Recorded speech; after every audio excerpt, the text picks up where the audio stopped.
I think thoughts are the first things that either that change or that we need to change. And then emotions kind of come later because emotions are hardwired in our nervous system.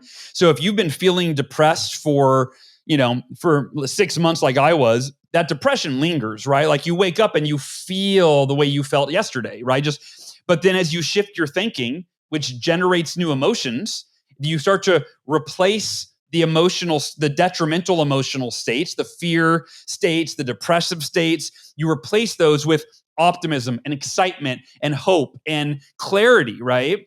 So on the very first miracle morning, by me reading affirmations that were affirming what I'm capable of, right? Whereas my when I wasn't using affirmations, my thoughts were just racing like fear thoughts, like, oh my God, what if I never get out of this? What if I go bankrupt? What if I'm homeless, right?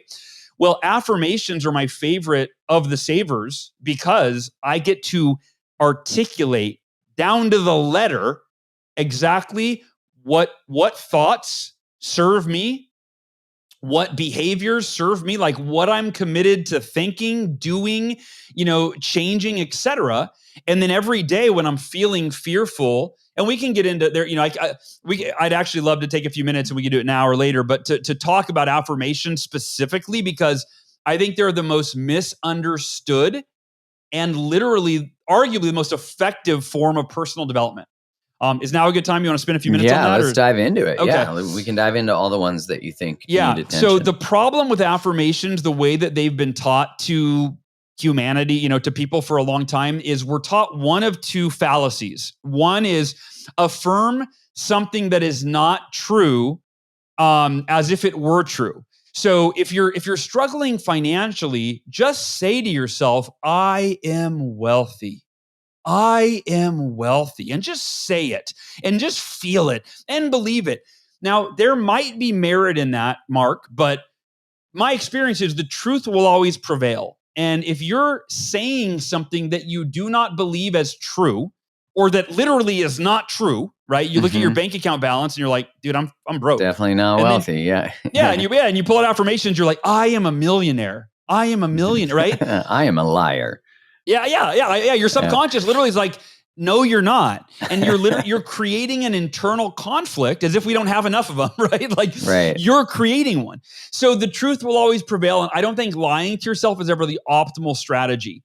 Affirming that you're committed to becoming wealthy, that's something that can be true on the moment you affirm it, right? And ultimately, that commitment is what is going to make or break whether or not you turn your financial situation around. The second problem with affirmations is we're taught to affirm some magical result independent of our effort. So I'll give you an example that most people have heard of. I am a money magnet. Money is flowing to me effortlessly and in abundance, right? Now, that's a very popular affirmation. Why do people like that? I believe because if you're struggling financially, right? If you're checking your bank balance and you're like, oh my God, I'm negative. Oh God, I need to do my affirmations for some temporary relief. And you pull out your affirmations and you go, I am a money magnet. Oh God, that feels better. Money's flowing to me effortlessly. Oh God, that would be so great if effortlessly money just flowed into my life. Right. And an abundance, right? Things are magically changing. I feel it. So people like that because it's this delusional relief from their money woes. Right. But it's counterproductive because now you've just given yourself relief without saying, no, you need to do things to generate that wealth, right? So those are the problems with affirmations and why I think they get a bad rap, because we're literally teaching people to delude themselves into feeling better, but then you're not doing anything. So there's 3 steps that I use to create affirmations that produce results. I think that's one of the reasons the Miracle Morning caught on, is it's a lot of woo-woo practices that I don't do well with woo-woo without making it practical, actionable, tangible, and results-oriented. So I took meditation and I did exactly that. I took affirmations, I did exactly that, right? So here are the 3 steps. Number 1, I already mentioned this, affirm what you're committed to. Right? So don't say, I am a millionaire, say I'm committed to generating $1 million in the next, 18 months or whatever, right? I'm committed to blank. Number 2, affirm why it's a must for you. another way you might put that, I think it's important to use language that resonates. Why is it deeply meaningful to you? Right? So for me, my commitment to generate financial freedom only mattered when I got clear on to provide financial security for my family, for my wife and my daughter at the time, right? And for my, like, that matters. Being able to buy shit, that's not going to get you up in the morning.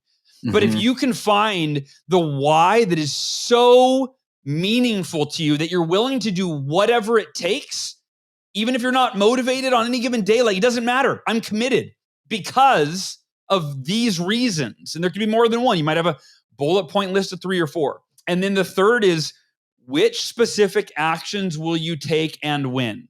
So that's where the rubber meets the road, right? You're affirming, I'm committed to this result or this habit. I'm committed because of these reasons.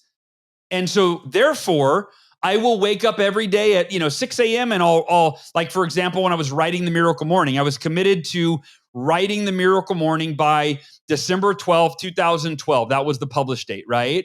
Why? Because this morning routine has just transformed my life as well as my clients' lives. And I have a responsibility to pay it forward and share it with as many people as I possibly can. So I will write every morning from 6 a.m. to 8 a.m., 7 days a week until the book is done.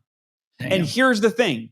When you affirm those 3, what you're committed to, why it's a must, and what you're going to do every day, the only way you can fail is to be out of integrity and not live in alignment with what it is that you're affirming. But if you are in integrity, your success is inevitable. It's just a matter of time.